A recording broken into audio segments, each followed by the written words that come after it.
आखिर क्यों जल रहा है लद्दाख? जो कल हुआ वो महज एक इत्तेफाक या रची गई थी कोई साजिश? लेह में अब तक 4 लोगों की मौत और लगभग 80 के करीब घायल।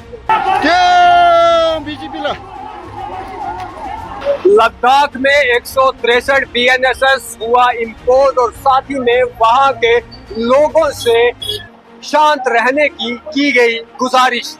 तो हम यही रिक्वेस्ट करते हैं लोगों से कि शांति बना रखे। हम लॉ एंड ऑर्डर को मेंटेन करने की कोशिश कर रहे हैं। लद्दाख 2019 से पहले जम्मू कश्मीर का वो हिस्सा जो लोगों की मेहजबानी के लिए माना जाता था।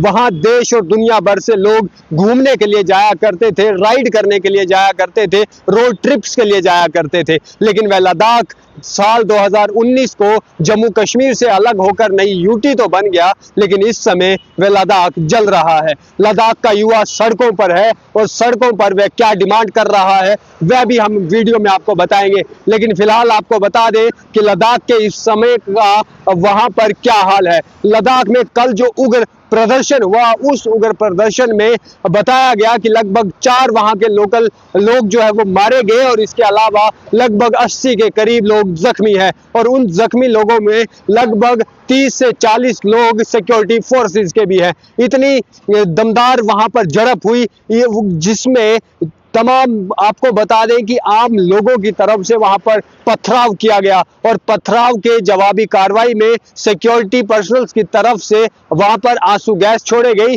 और बाद में ये खबर आई कि वहां पर 4 लोगों की जान भी जो है वो चले गई। लेकिन ये तमाम चीजें कल हुई। अब जो है लद्दाख का आज के दिन क्या वहां पर हालात है आपको बता दें कि डीसी लद्दाख साथ ही में एसएसपी वगैरह सब ने मिलकर एक कॉन्फ्रेंस की और कॉन्फ्रेंस में उन्होंने तमाम लद्दाख के लोगों को बताया कि धारा 163 BNSS के तहत वहां पर लागू हो गई है।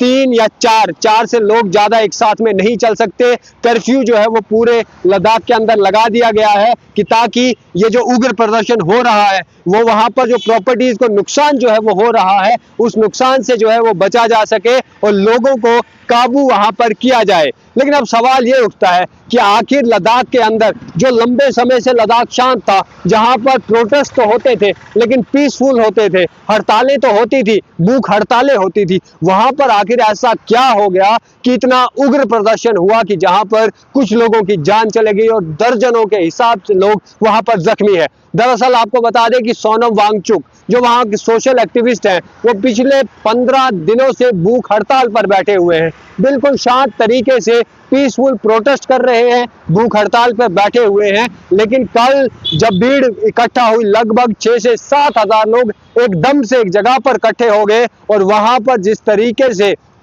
जो चीजें हुई वो तमाम तस्वीरें आपने देखी। अब आपको बता दें कि लद्दाख की जो मुख्य 4 डिमांडें हैं जो प्रदर्शनकारी वहां पर मांग रहे हैं उसमें सबसे पहले ये है कि वह ये कह रहे हैं कि लद्दाख को और पूरे राज्य का दर्जा मिलना चाहिए। यानी कि लद्दाख जो यूटी बनी थी और जिस समय यूटी बनी थी तब लद्दाख के लोग खुश थे, उनकी कोई डिमांड नहीं थी कि हमें जो है वो स्टेट चाहिए। लेकिन अब वह स्टेट मांग रहे हैं और अब वो तमाम वो फायदे चाहते हैं जो कॉन्स्टिट्यूशन जो है वो देता है और साथ ही में उनका साफ तौर पर कहना है कि हमें स्टेटहुड चाहिए।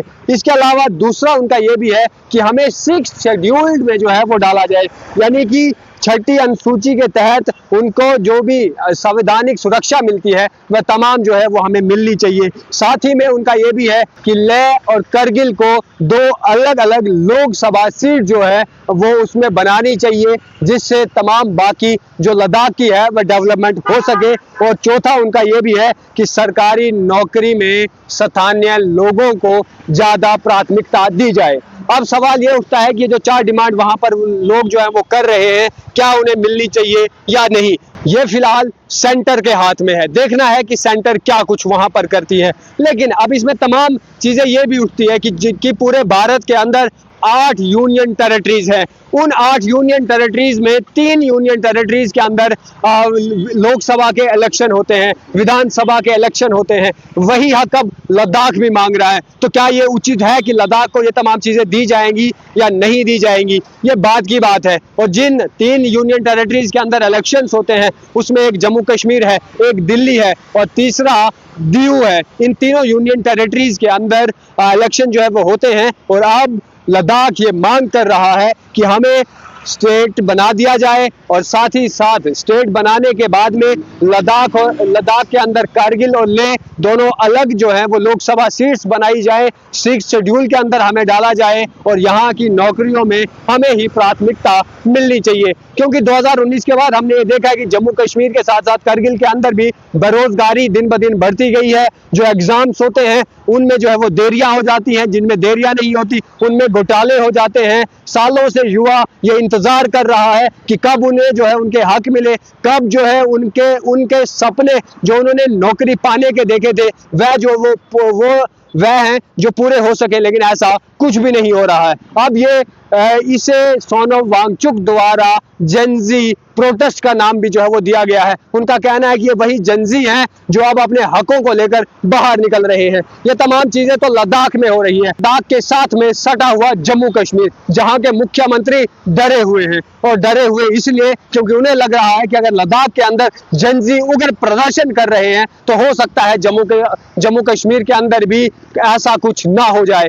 इसमें उन्होंने कल के दिन ट्वीट भी किया था। एक्स पर पोस्ट करते हुए उन्होंने साफ तौर पर लिखा कि लद्दाख वालों को तो वादा भी स्टेटहुड का नहीं किया गया था और उनके हालात ऐसे हैं। तो सोचिए जम्मू कश्मीर के युवाओं के अंदर क्या कुछ होगा। जम्मू कश्मीर को हालांकि वादा किया गया था और वादा सिर्फ जम्मू कश्मीर में ही नहीं बल्कि पार्लियामेंट के अंदर भी, चाहे फिर वो ऑनरेबल होम मिनिस्टर हो या प्राइम मिनिस्टर हो, सबकी तरफ से वादा किया था कि जम्मू कश्मीर को हम उचित समय आने पर स्टेट जो है वो बना देंगे, पूरे राज्य का दर्जा बहाल कर देंगे। लेकिन बीते 6-7 सालों में अभी तक ऐसा कुछ भी नहीं हुआ। अब देखना यह है कि लद्दाख के अंदर ये जो मैसिव प्रोटेस्ट हो रहा है, ये उग्र प्रदर्शन किया जा रहा है, ये क्या रंग लेता है, क्या रूप लेता है, ये बात की बातें रहेंगी। लेकिन फिलहाल लद्दाख के अंदर 163 इम्पोज कर दिया गया है, कर्फ्यू वहां पर लगा दिया गया है और ये भी खबर आ रही है कि बहुत सारी जगहों पर इंटरनेट भी जो है वो बंद कर दिया गया है।